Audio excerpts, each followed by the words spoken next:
This week, we are focusing on common misspelled words and challenging vocabularies to help students improve their reading and writing skills.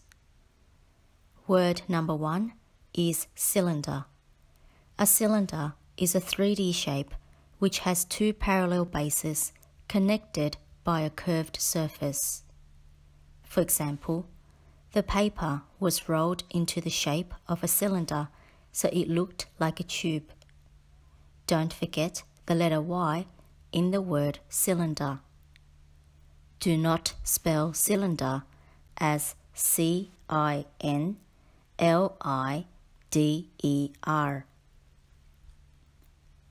Word number 2 is cycle. When something repeats over and over again, it is a cycle. For example, students often learn about the life cycle of a chicken at school. Word number 3 is laughing. When a person is laughing, it means they are making a happy sound. For example, the audience started laughing at the silly clown for his ridiculous performance.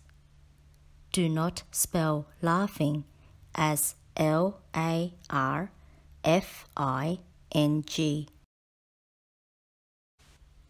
Word number 4 is revile. The verb revile means to criticize in an angry way. For example, the angry manager will always revile his workers when they don't meet the requirement. The word reviling is spelt by dropping the letter E at the end of the word revile and add ing. Word number 5 is ditty. A ditty is a short, simple song. For example, Uncle Tom played a little ditty while we sat next to the campfire cooking marshmallows. Word number 6 is furled. The verb furled means neatly and securely rolled or folded up. For example, the captain furled the treasure map up and hid it somewhere safe. Word number 7 is dandelion. A dandelion is a bright yellow flower that looks like a daisy, but it eventually turns into white tufts that children blow into the wind and make a wish. For example, the grassland was filled with wild dandelions which looked absolutely amazing. Break the word up to help you remember the spelling. Dan-de-lion. Word number 8 is gewgaw. A gewgaw is a showy thing that is often useless or worthless. For example, Mum bought many gewgaws from the discount shop and now she has no idea where to place them in the house. Word number 9 is sunshine. The sunlight that comes out of the cloud is known as sunshine. For example, a ray of sunshine shone through a gap in the clouds which brought a smile on my face. You can also refer to a person as your sunshine. For example, my little daughter seems to be a ray of sunshine in our family. The word sunshine is a compound word. You can see the words sun and shine in the word sunshine. Word number 10 is vegetable. A vegetable is any plant that can be eaten as a healthy meal. For example, fresh fruits and vegetables are foods that everyone should eat every day to maintain a balanced diet. Do not spell vegetable as V-E-G-T-A-B-L-E. There are 3 letter E in the word vegetable. Word number 11 is courageous. Another word for courageous is brave. For example, The courageous firefighters rushed into the burning building to save the trapped woman and children. Courageous is an adjective. Courage is a noun.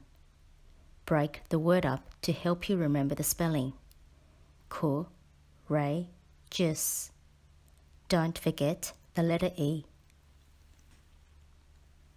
Word number 12 is tremendously. The adverb tremendously is another word for extremely or very. For example, the family was tremendously excited when they won a holiday to Hawaii. Break the word up to help you remember the spelling. Tremendously. Word number 13 is bestir. The verb bestir means to make an effort. For example, my lazy brother can never bestir himself to do his school homework, which explains why he is always failing at school. Do not pronounce this word as be-stir. Word number 14 is levitate. The verb levitate means to rise into air. For example, the magician managed to levitate the woman, which stunned the audience. Word number 15 is survive. To survive means to continue to live. For example, the little bird could not survive in the dry desert because of the extreme heat and lack of water. Don't forget the letter R in survive. Word number 16 is adapt. When you adapt to an environment, it means you make a change. For example, because mum and dad are both working until late, the child has to adapt to cooking for himself when he comes home from school. Don't forget the letter P in adapt. Word number 17 is abysmal. The adjective abysmal means extremely bad. For example, the student was expelled by the school principal because of his abysmal behavior towards his teachers and peers. Don't forget the letter Y in abysmal. Word number 18 is yardstick. A yardstick is a ruler used for measuring the length of things. It is not a stick you found in the yard. For example, the dressmaker measured the cloth with a yardstick. Word number 19 is garland. The word garland can be used both as a noun or a verb. As a noun, the word garland means a ring that is made of leaves and flowers. For example, the bride was dressed in a white gown and wore a garland of flowers. As a verb, the word garland means to decorate. For example, the newlyweds were garlanded with flowers at the wedding reception. Word number 20 is horrible. Another word for horrible is nasty. For example, there are many horrible drivers on the road who often cause car accidents. Don't forget the letter I in the word horrible. Word number 21 is giraffe. A giraffe is a large African mammal with a very long neck and legs. For example, I saw a mother giraffe and a baby giraffe eating carrots at Taronga Zoo. Break the word up to help you remember the spelling. Giraffe. Don't forget the double F in giraffe. Word number 22 is delightful. Another word for delightful is lovely. For example, it was a delightful experience when I helped the poor families during Christmas time. Break the word up to help you remember the spelling. D-light, full. Remember, there is only one L in full. Word number 23 is temperature. When we measure the temperature of something, we are trying to work out how hot or how cold something is. For example, in summer, the temperature can soar to 40 degrees. Break the word up to help you remember the spelling. Temperature. Word number 24 is height. The measurement of something or someone from head to foot is referred to as height. For example, the boy inherited his towering height from his extremely tall father. Do not spell height as H-I-T-E. Don't forget the letters G-H in height. Word number 25 is weight. The measurement of something or someone's heaviness is referred to as weight. For example, the weight of the bed was so heavy that it required 4 men to lift it.